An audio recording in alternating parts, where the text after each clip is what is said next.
So you're a director yourself. Yes. And you're coming to see the film. Yes, I'm really excited. I actually met the director of this film earlier today. Right, Gregory. Yes, Gregory, very good guy. And he invited me to see his film, and I thought, why not? You know, see what other people are creating and, you know, try to compete with it. Maybe steal an idea or two. You know, never know, never know. So you look very young. How old are you? I'm 18.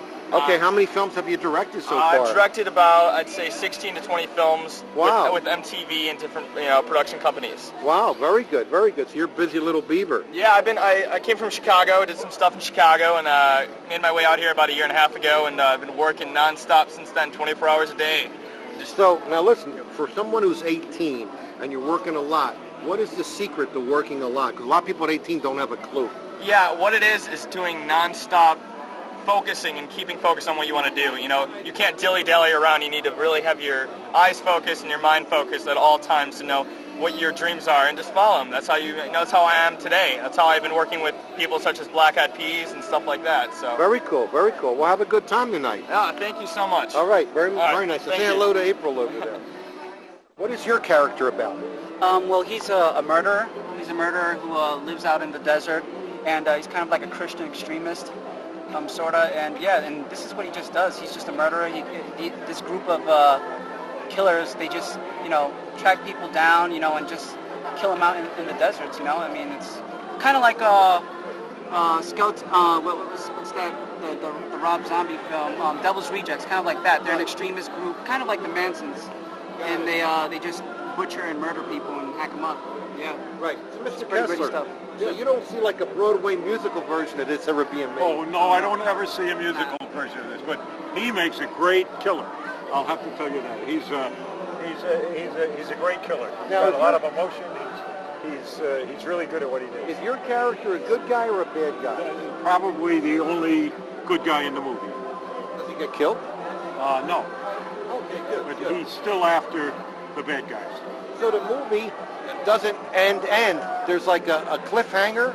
It's kind of like a cliffhanger, yes. Very cool. And there is a lot of troubling things that happen, and it looks like the killers are getting away, and I kind of warned them that they're probably not going to. Okay, now, in the production of it, before the movie started and by the end of the time when the movie was done, what was the biggest surprise that the way things turned out to you?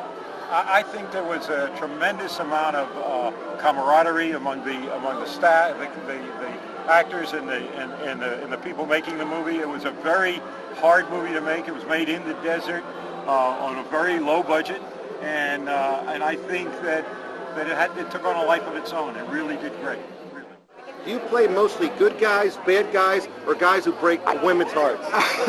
I tend to play a lot of bad guys, actually, but lately, luckily, I've been finally able to play a couple of nice ones. That's good. Well, listen, thanks for coming. Thank you very much. Have a good time, and we'll talk to you later. later. Take care. Thank you. So, Brent, you're here tonight at a premiere.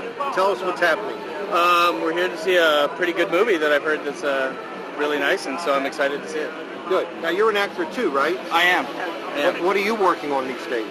We just wrapped up with the movie Loved Ones. It's a vampire movie, and I just got picked up, possibly I'm in negotiations right now with a new movie that's coming out, produced by Chuck Williams and Bridget Marquardt. Okay. Now, was she in a vampire movie? She was. She's tall, right? She looks like she supposed to crouch, actually. She looks like she would make a good vampire. She was in a vampire movie. She also helped do some of the producing of it. She was a line producer. Good. What's your name? My name is Teresa Ousley. Okay. What's your character about? My character is Officer Gibb, police officer. We're at the scene when we initially find the actors coming in from the murder scene, and we had a lot of fun with this film. We're in the police station and kind of beating up on the characters, all that other That's stuff. good. But I had a lot of fun. This is my wife. No, this is your my wife. How you doing? She looks like a movie star, doesn't she? She has movie star quality. Thank you. The original Mr. Wonderful, Rock Riddle, who's a former professional wrestler who's making a comeback, and he just came back from Vegas. Now, what happened? What were you doing in Vegas? And a Hall of Famer. The original Mr. Wonderful, the diamond ring and Cadillac man, the man who possesses the body. Go out and watch this. This is a visual you have to get from here to here at least. The man who possesses the body.